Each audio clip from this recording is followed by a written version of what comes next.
Okay, here we go. We've got another about 30-minute workout here for you. So we're going with the voiceover method here. I feel like this way maybe we can explain some of what's going on a little bit better without huffing and puffing and everything during it. So starting off with a warm-up, just doing some body weight squats. Let me get a little bit closer to the microphone here. Into some standing splits. Legs are bent just a little bit. Trying to keep the torso as straight as you can. And if you can't go down all the way to the ground, you can, do this by the couch or, set up a dumbbell, tap the dumbbell, then go back up. During the warm-up, you want some engagement of the muscles. You want some stretching, but you don't want to overstretch. You don't ever want to overstretch, but especially at the beginning, you don't want to really crank on anything too hard as you're heating up the body. So we're doing about 5 to 10 per side. Excuse me.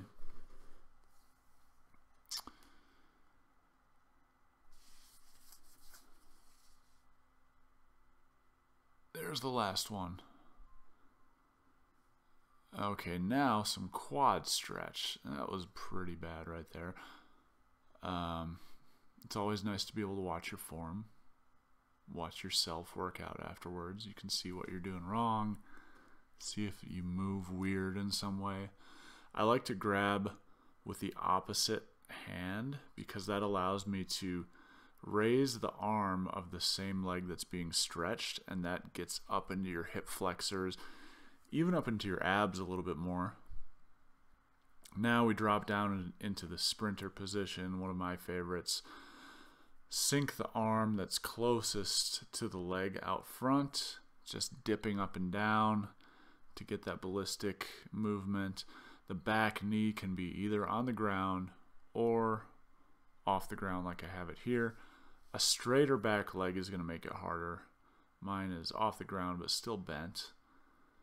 And now here's where I open up. This is one of my favorites too. It feels good on my back as I twist. You can feel it in the glutes as well. On to the other side. Here's where I usually get a back crack. Once I twist and open up on this second side, my back always cracks. Sinking down, opening up the hips. One of the best ways to get ready for squats. Getting some external rotation in there too. The more you can loosen up those hips, the deeper you can get in your squats without breaking form. And here's where I get that back crack. Don't mind the pit stains. Probably a poor color and shirt choice that I have on here. And now I'm in a semi downward dog position, just pedaling the feet to stretch out the calves. I say semi downward dog because it's the beginning of the workout. I'm still pretty stiff, and it doesn't look as pretty as it would if it came later on in the workout or if I was doing a yoga workout. Now I tiptoe up, roll up slowly into the arm circles, small tight circles going forward, creating some burn in the shoulders and backwards.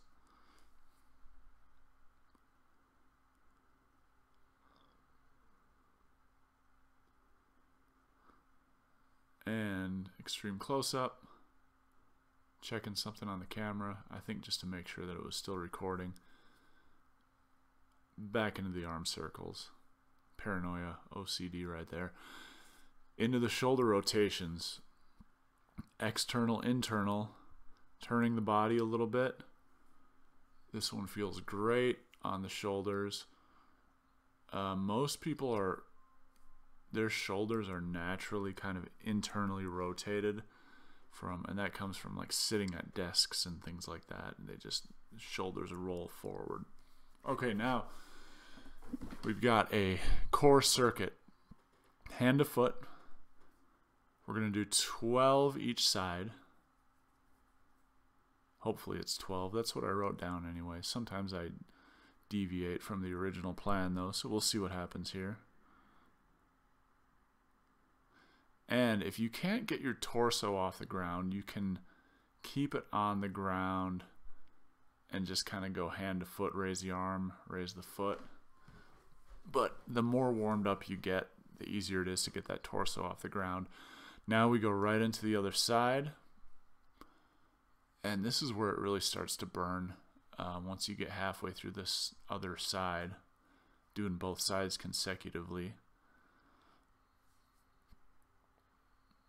And as I get tired, you can tell I'm not getting the simultaneous lift of the torso and the leg. My upper body's coming up first, which, you know, I'm not perfect. What can I say?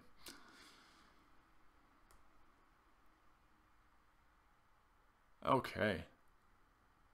Now we've got these leg kick through moves. There's different names for this exercise, but what you do is you get into a push-up position and you kick through and lift the arm. When you kick through, you can either keep the foot hovering off the ground or you can tap it down on the ground, and you drop the hips as you kick through. So you're really getting that rotation. This is good because it gives you core stability and movement, which I always like. My hips might be a little bit too high on that. From here, we're going to swimmers. So you're face down in this prone position. Right arm, left leg go up at the same time. So it's just opposite arm, opposite leg. And just trying to get as much height as you can. Right now, again, early in the workout, it looks like I don't have much height. You know, what can I say? It takes me longer to warm up than it used to. Oh well. Okay, so now we go through that circuit one more time. Hand to foot, right to left. Here we go. Now we're fired up a little bit better. There we go. I'm trying to keep my stomach drawn in as much as I can, drawing the belly button towards my spine.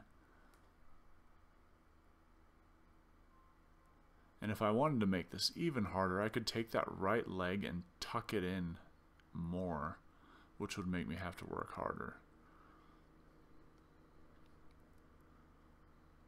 And if you straighten the opposite leg, then it'll be easier. So if I were to straighten that left leg right now, it would be easier. Here's that tough second side. Just working as hard as I can. I like, a lot of times, especially lately, I've been trying to do more core work at the beginning of my workout because for me, it feels like a continuation of the warm-up.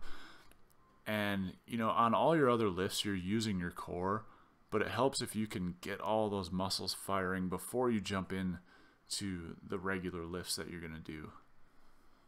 Now we go to the kick throughs, and I changed positions here facing the camera just so you could see it from another angle. So here's that kick through, lift that arm up, turn the hips, drop the hips down of the leg that is kicking through. And this is core and cardio. Great move. That back foot is flat on the ground as I turn. This one's good for the mobility as well. And we'll finish it off with the swimmers.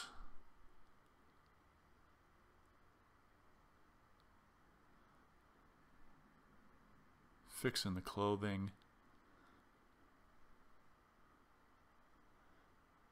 Up and down, opposite arm, opposite leg, 40 swimmers here.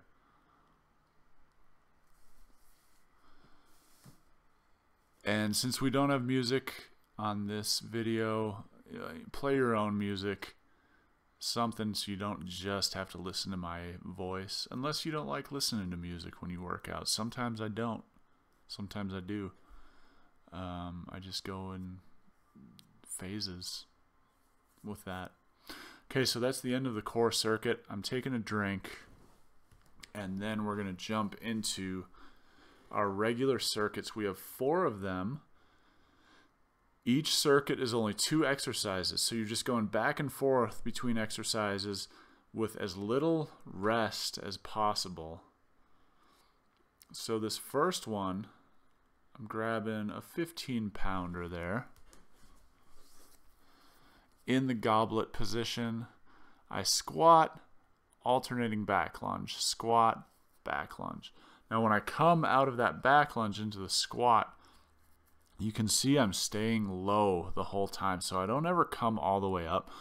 And the reason I'm doing that is just to keep the tension on the legs, in particular the quads, going for more time under tension. It's a good way to rush blood into your legs. We're still going. I believe I did 20 here. Again, that's what I wrote down. I wrote down 20, but sometimes I change my mind and do either more or less, depending. Okay, and from there, it's a shoulder press, standing shoulder press. So a lot of these workouts, you guys may have noticed, I like to set them up where you go alternating between upper body and lower body, back and forth. That's called a peripheral heart action circuit. And the idea there is, I've talked about this briefly, is to get the blood going from upper body to lower body to upper to lower. And it's been proven to burn more calories. It just gets your metabolism really revved up, and it just gives you more bang for your buck. And you'll notice it when you're working out too. You'll kind of, just the changes in where the blood is flowing in your body, you'll feel it. Your whole system will just kind of feel wiped out from it.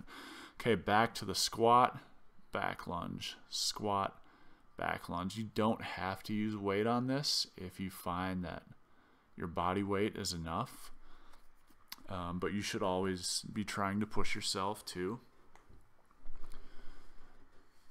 You know, these workouts, the ones that we've been doing lately, are pretty quick. This is, 30 minutes total, which means about 20 minutes of work, but we're trying to keep it as intense as possible, and at the same time without too much like hopping around. We throw in some jumping. We even have some workouts that are all plyometric based, but I don't like to do a ton of that, just because it takes a toll on your joints if you do it more than a couple times a week. So here on the shoulder press, I'm getting that rotation. I bring the elbows down in front of me, and as I press up, I'm trying to get my biceps close to my ears. Breathe in on the way down, out on the way up.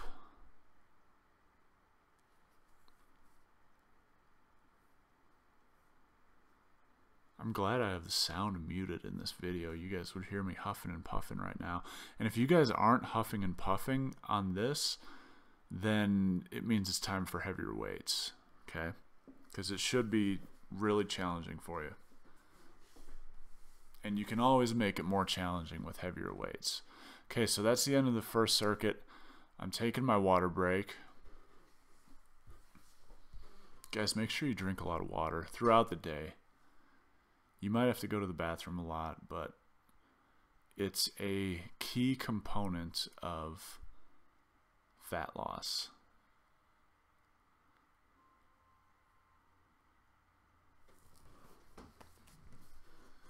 I myself am doing a little bit of a shred right now too.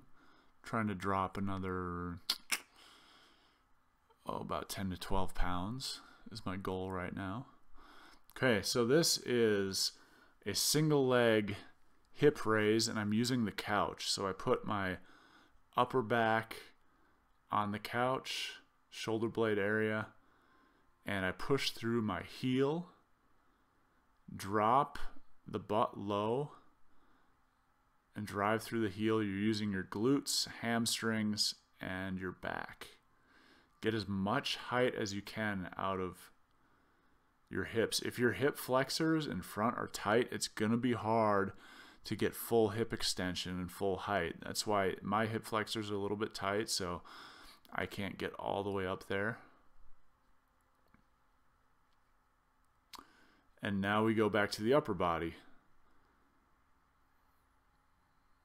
So this is Renegade Rows, upper body and core here. This is a pretty challenging move. Every time you row, you pretty much have to brace your core and tighten everything up. And you're trying to minimize the movement in your hips from side to side. It's hard to completely erase that movement. Mine are moving a little bit, but keep your glutes tucked in, squeeze everything, and you'll see just how much more you sweat when you're just squeezing your core throughout each exercise. All right. That was brutal, but we got to do it again. So I'm just wiping my face, keeping my rest to a minimum, getting into position again. Here we go. Driving the heel through the ground. Get some height there. Loosen up those hip flexors, Gary. See, I should be able to make a tabletop, and I can't quite get up there, so that just means I need more stretching on the front side of the hips. And we go to the other side. Just 10.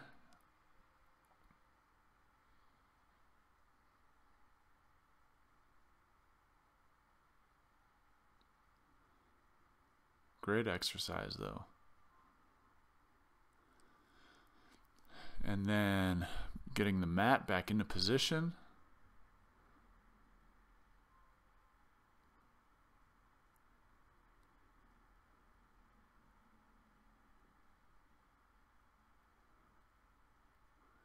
And here we go, Renegade Rows. I'm really liking that this thing is muted. I know I just said that, but I'm like breathing heavily in this video right now. It is really tough for me.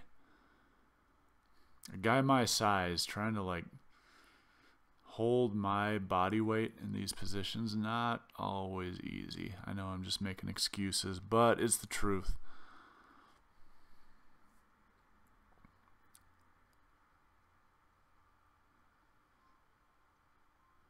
There we go. Keep it together. And there's the break.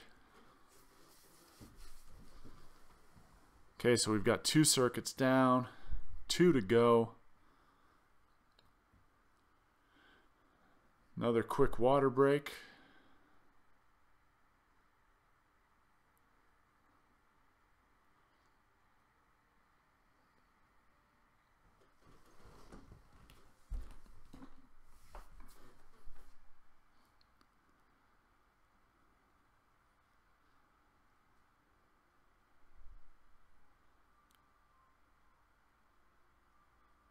Okay.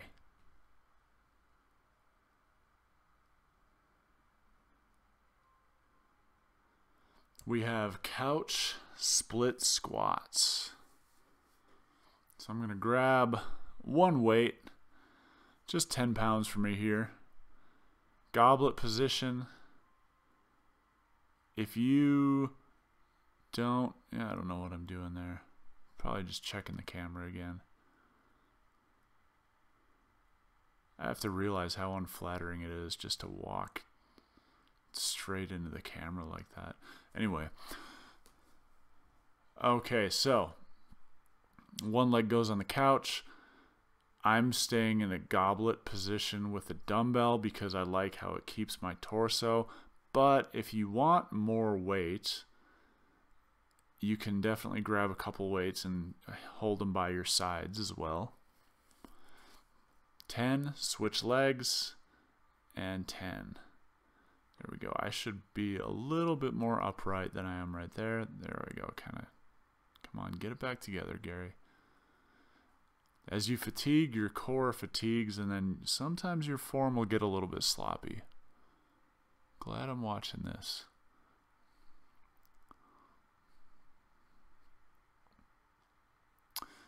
And then we go to the upper body. Dumbbell raises. You don't need very heavy weight on these. So all you're doing is you're standing upright, squeeze your core like always, and then what you do is you raise to the front, bring it over to the side, drop it down, and then from the side, raise up to the front, drop it down. There we go, and this is just working the deltoids, mostly lateral deltoid, a little bit of front deltoid as well, giving them a nice shape. This is more of a like a shaping exercise than it is a calorie burner, but you're still burning a lot of calories. It's just that it's one joint on your body working, so it doesn't do as much as when you're working, you know, shoulders, elbows, hips, knees, all together in one movement. But still very important.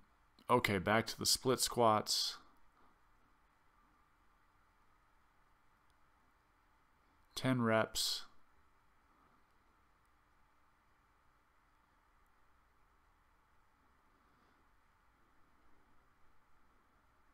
Catch your breath, shake it out. Other side. If you need longer breaks, you can take them, but really try to avoid that. The whole key to this workout is pace. Just keeping a fast pace, trying to get through it as quickly as you can without breaking your form. So, you know, as always, form comes first, but once you've got that form down, you're pushing it at a quick pace. And front, side, down, side, front, down. There we go. Change angles to show you what I'm doing here.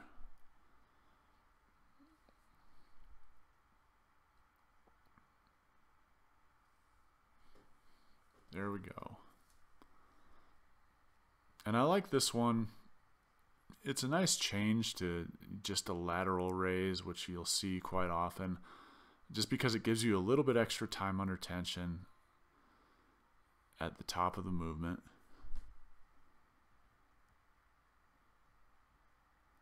There we go. Always keeping your core tight. On that one, be careful to not arch your back too much. Sometimes as you're lifting those dumbbells up, people tend to fling them and then their back arches, and not a very healthy position for the spine to overarch your back.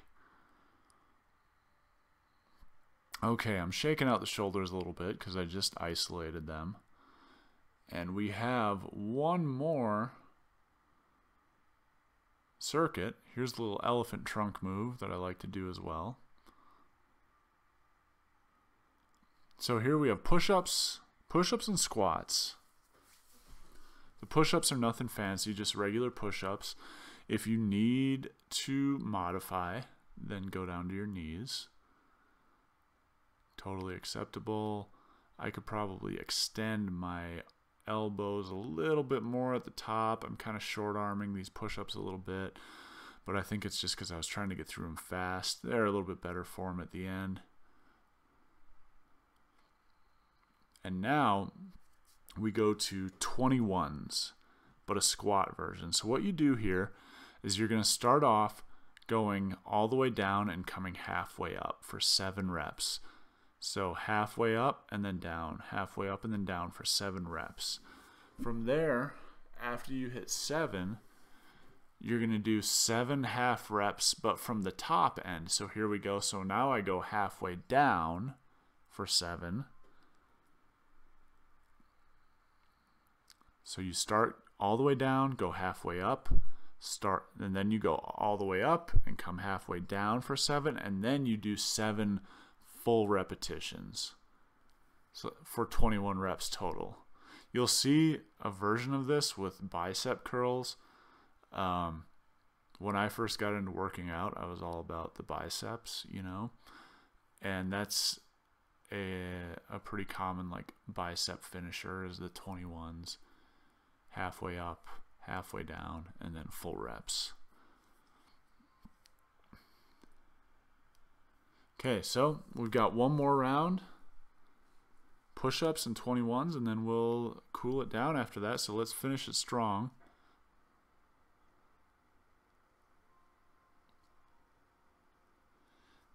Here we go. Come on. There it is. 1, 2. Get up there all the way, Gary. Stop short-arming those push-ups. Jeepers. It's all right. Now I know. Now I know.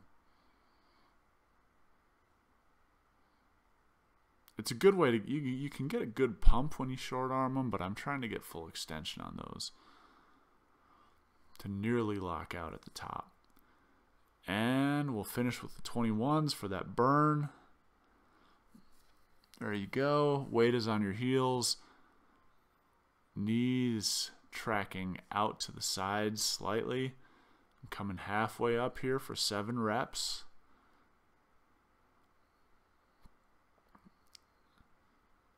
Okay, halfway down for 7. Again, if this is too easy, then use heavier weight. If it's too hard, don't use any weight. And if you can't get through the 21, you can drop it down to, you know, say like a 15 and do 5 of each. But if you can do 21, I mean, do the 21. That's the goal here for everybody.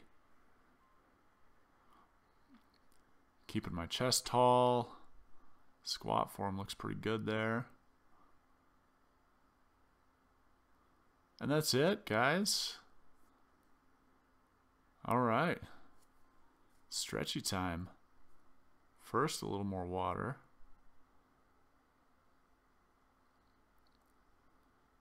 Wipe your face off. And some torso twists just to keep moving a little bit, but bringing the heart rate down. And a good way to keep your lower back from tightening up after a workout is to do some twisting movements, as I've learned over the years from having a tight lower back. Now I'm going to kick just to stretch out the hamstrings, but to slowly bring the heart rate down.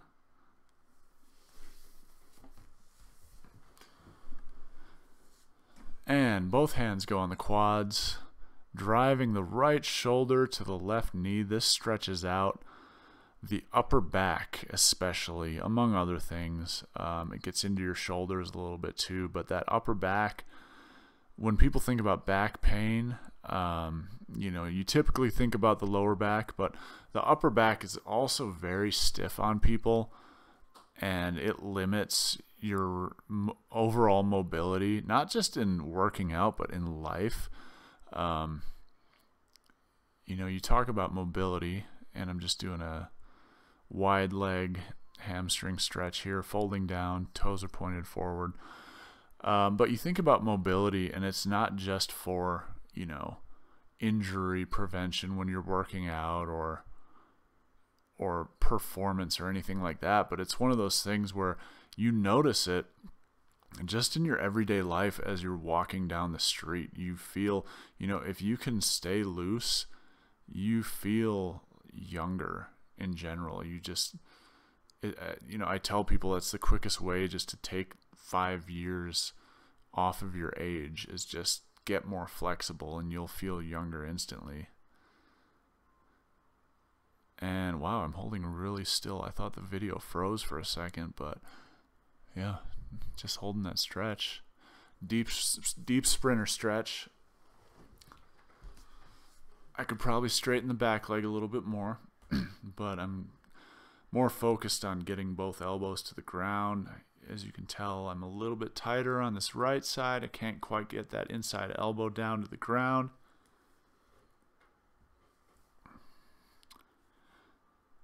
Okay, from here, roll your way up And a standing quad stretch, trying to drive your hip forward. So on this one, again, if you're tight in the quads and in your hip flexor, the front of the hip, your butt will kind of stick out when you do this quad stretch.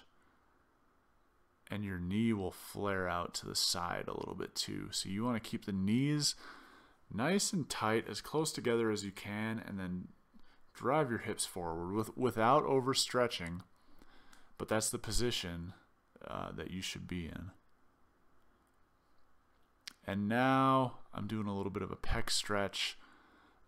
This one works better if you can find like a door opening, because then you have a better area to stretch against. I'm just using what I got right there without opening the door. But really, you know, with all the push-ups there and the plank positions that we were in, the front plank positions, the pecs are going to tighten up, so you got to keep those opened up. Okay, that is it, guys.